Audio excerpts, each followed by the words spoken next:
On today's episode of Time About the Movies, we're wrapping September up by taking a look at 3 movies, a couple of good ones, one not so much. We have the sequel to Cloudy with a Chance of Meatballs, Cloudy with a Chance of Meatballs number 2. We have Baggage Claim starring Paula Patton, and we have Joseph Gordon-Levitt starring in, writing, and directing Don John.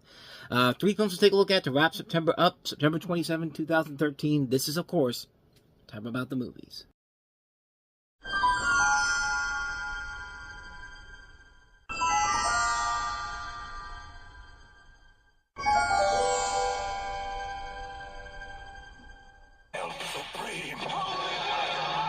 Cloudy with a Chance of Meatballs 2, rated PG, September 27. Now, you know this movie probably is what it is because simply and effectively they called up the guy from Jurassic Park and said, hey, could you come in and do a trailer voice for us here? And yeah, this is pretty much, that's pretty much, I have to feel like that's why they did that. But, welcome to Time About the Movies. Today we are taking a look at the 3 films that wrap up September 2013, September 27th. And we're starting off, of course, with the biggest of the new releases, which is, of course, Cloudy with a Chance of Meatballs 2. The sequel, of course, to the original Cloudy with a Chance of Meatballs. This time around, after the devastating food storm in the first film caused by his machine, Flint Lockwood, once again voiced by Bill Hader, and his friends are forced to leave the town of Swallow Falls. Flint accepts the invitation from his idol Chester V, played by Will Forte, to join the Live Core Company, which has been tasked to clean the island where the best inventors in the world create technologies and betterment of mankind and planet Earth. Upon arriving back in Swallow Falls, Flint discovers that his machine still operates and now has created sentient food beasts like humanoid and self-aware pickles, hungry Taco Bell Supremes, hippopotamuses. These names are so jumbled up here, I'm going to have a hard time remembering these. Flamingos, shrimpanzees, cantaloupes, mosquitoettes. Like I said, this is going to be tough for me to do. Wild elephants, butter toads, and apple pythons. It's up to Flint and his friends to stop the machine once and for all before the newfound foodie life breaks from the island and invades the blue planet. Of course, you find out that there is actually a bad guy this time around, and lo and behold, it's Will Forte. And yeah, turns out that these creatures are not a problem to the universe at all. And that's kind of one of the many problems with the movie. But the first Cloudy with a Chance of Meatballs is one of my favorite movies of all time. I love its brilliant animation, its hilarious comedy, its great voice acting. It managed to do something entirely different from the source material, but nevertheless made a brilliant movie out of it, and one of the all-time great animated films, with helps when you have people like Phil Lord and Chris Miller at the helm of it. This one takes place literally after the events of the first film, which for an animated sequel was really hard to do, and I was actually kind of surprised they did it this way. It is actually pretty flawless when you think about it. The transition from the first film to the sequel really does work very well here. And I still really enjoyed this movie. I think it's about as close to as good as the original Cloudy with a Chance of Meatballs is. It's easily the best animated movie I saw this year in particular so far up to this point. It's up there with some of the best sequels out there. Kung Fu Panda 2, Toy Story 2 and 3, Shrek 2. I think the animation is just as good as the first film, and really, you can up the ante with it now compared to how it was a couple years ago.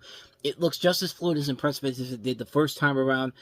The voice acting overall is really good. I was actually really impressed with Terry Crews coming in as Officer Earl, who, of course, in the original was played by Mr. T, and I thought that taking Mr. T out of there kind of ruins the character overall, but hey, if you're going to get a good replacement, Terry Crews is your guy to do it. He did a good job with that. I like the new characters they threw in there. Will Forte and Kristen Schaar played it very well as the villain and the sidekick in here. The story overall is really good. It doesn't fall to the typical animated film cliches I'm used to seeing. If there is one complaint I have with the movie, the comedy really isn't as strong as the first film was. You can tell that this clearly wasn't written with Phil Lord and Chris Miller involved because they were working on other projects, specifically a much funnier animated movie that would come out the following year, but we'll touch on that later on. But the puns in here are good. I usually don't like these puns, but the ideas of shrimpanzees and Taco Bell Supremes is actually really, really good. So I have to give the credit to the writers that came in here to do this, but for a movie with Phil Lord and Chris Miller not involved in it, really, you get worried that this is going to lose its ebb and flow overall, but I thought they did a very good job with this one in particular. It's almost just as good as the first movie, and even without the minds of Lord and Miller involved in here, the new writers and directors managed to come in here to not only deliver a sequel that's really good, but actually close to good as the first movie was. I really enjoyed this one a lot. It's a really good movie. I can't wait to see... What am I saying? I can't wait to see if they haven't made any other Cloudy with a Chance of Meatball movies after this, because this one didn't do as well as the first film did. It still made money, but I'm kind of glad they kind of stopped it there after the second film, because really, I think a third film kind of would have ruined it without Lord and Miller there. But hey, regardless, it made for a really good sequel. Definitely one worth checking out. If you love the first one, I think you might enjoy the second one overall. It's definitely worth it. So, Cloudy with a Chance of Meatballs 2. Let's go ahead and move on to our next movie that we have here. Paula Patton leading an ensemble cast in David E. Talbert's Baggage Claim. And you will. Don't ever let it go. Honey, what are you doing? He just wanted international travel booty. That man could have had intergalactic travel booty. Yeah, with this one, you can kind of see the flaws of it, but also some of the positives as well. This is definitely not one of the stronger rom-coms in this type of genre of movies in general. Like, I've talked about before how, I've kind of been more appropriate. What am I trying to say here? I've been more receptive to, these romantic comedies with African Americans in leading roles. I mean, Just Right, Jumping the Broom, I think are great examples of that, but not every one of them is perfect, and this is definitely one of those examples. Determined to get engaged before her younger sister's wedding, flight attendant Montana Moore, played by Paula Patton, finds herself with only 30 days to find Mr. Right. Using her airline connections to accidentally meet up with eligible ex-boyfriends and scour for potential candidates, she racks up more than 30,000 miles and countless comedic encounters, all the while searching for the perfect guy. So yeah, this is definitely one of those ones where you could tell that the creativity is not really there with this one here. This is directed by David E. Talbot, who actually did a good job with the first movie he made, First Sunday, and the movie he made after this, Almost Christmas, which I thought were pretty good films. This one, however, definitely is not one of his stronger films, and definitely not one of the stronger movies with Paula Patton in the leading role with it. I like her a lot, and I liked her in Jumping the Broom. I thought she was very good in that. You got a good cast in here. Derek Luke, Taye Diggs, Boris Kojo, Trey Songz, Jill Scott, Adam Brody, Jennifer Lewis, Ned Beatty, Jaimin Hansu, Lauren London, Christina Milan. You see Tia Mowry there, Layla Anthony, Ricky Smiley, Terrence Jenkins, Avion Crockett. Some notable names in this movie in general.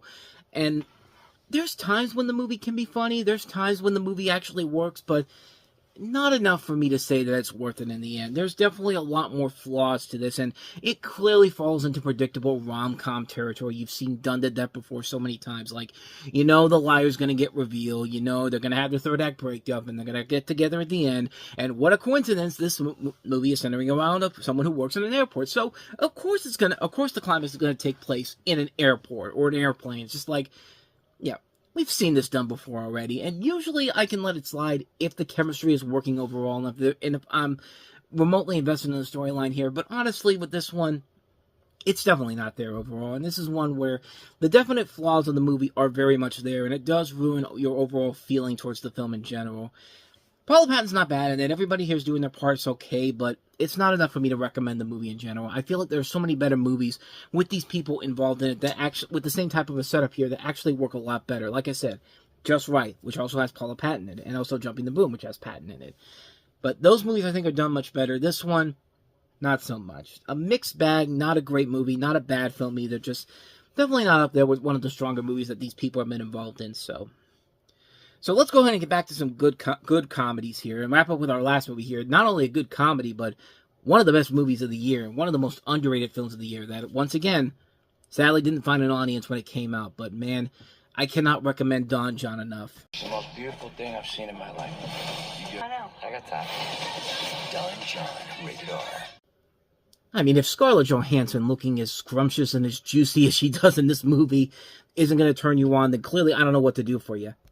So in the movie, you have John Martello, played by Joseph Gordon-Levitt, who objectifies everything in his life. His apartment, his car, his family, his church, and of course, women. His buddies even call him Don John because of his ability to pull tens every weekend without fail. Yet even the finest things don't compare to the transcendent bliss he achieves alone in front of the computer watching pornography. Dissatisfied, he embarks on a journey to find a more gratifying sex life, but ends up learning larger lessons of life and love through relationships with two very different women, the aforementioned Scarlett Johansson and also Julianne Moore.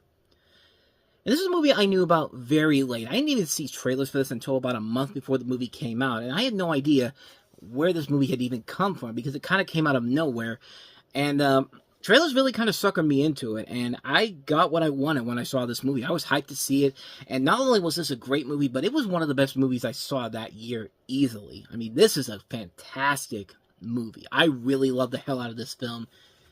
It did everything a lot of movies this year had failed to deliver. A silly, fun, over-the-top, and surprisingly moving romantic comedy. In a way, it's a lot like one of my favorite films from last year, my favorite film last year, and one of my favorite movies of all time, The Silver Linings Playbook, except it's much more raunchier. The cast in here is great. Joseph Gordon-Levitt gets another chance to really shine and show his acting abilities in this. He's one of the best characters I've seen in a while, and Scarlett Johansson, like I said, beautiful. Absolutely beautiful. This is the sexiest I've ever seen her in, and not only that, her character was a ton of fun, too, because we've all met somebody like her. We've all seen somebody like her, and Johansson just knocks it out of the park. She delivers one of the best out-of-place lines in the movie I've ever seen. It's the scene where she's at a door, and Levitt and Johansson are making out while she's talking dirty to John, and out of nowhere, she's just like, you should go back to school. And it's just like, at that moment, I was just like, okay, I literally was laughing my ass off when I saw that. Just the way she said it and the situation that it's in. It's great. It's great stuff. And you got a great cast in here, too. Tony Danza, I thought, was excellent in the movie, and Glenn Headley playing his parents. And Julianne Moore, who is a character that you really felt like at first she really wasn't kind of unnecessary to the storyline. She really wasn't going to play a whole lot to this role in particular, but as the movie continues and her character grows, she actually does become more important to the storyline than you expect it to. And it's not like a character being thrown in there. She plays a part in the storyline here. You really do get invested with every character in here because of how well Gordon-Levitt writes and directs this. I mean, the character of John, like I said, is one of the more fascinating film characters I've ever seen. He's a guy who loves having sex and watching porn, but yet he confesses to the church about these actions every time he does it. The dialogue is so good in here. The laugh-out-loud moments are perfect. There's good dialogue written here that you actually do hear in this. Like, John's whole perceptions of women, of the way women think with romantic comedies, is so pitch-perfect. And I'm so glad that even Levitt realizes that the way women see these romantic comedies is so disturbing. And, like, in a way, his perceptions are very much in the same way of dating, on the way dating works is very similar to how Steve Harvey does it in Think Like a Man. But once again, raunchier, too. In fact, one of my favorite scenes is when Gordon-Levitt and Julianne Moore's characters have just gotten done having sex, and they talk about why Levitt and Johansson's characters broke up, and the way it's presented is very well done. It doesn't feel forced at all, or fake at all either. The pacing of the film is well done, too. It's only an hour and a half long, and there's not a single point where Levitt could have cut anything out. It ends on a really good note and a good message that you can't just judge a book by its cover. And it really opened my life up to Joseph Gordon-Levitt as a whole, because, man, the dude is such a masterful entertainer as a whole. Like, he's right up there with guys like Craig Ferguson, Conan O'Brien, Neil Patrick Harris. I mean, this is a guy that whenever you see him in something, you know he's going to give 110% no matter what it is. Like, it was because of this I really got to enjoy his hit record on TV stuff, which is excellent stuff. If you haven't looked at that online, definitely look for that stuff too.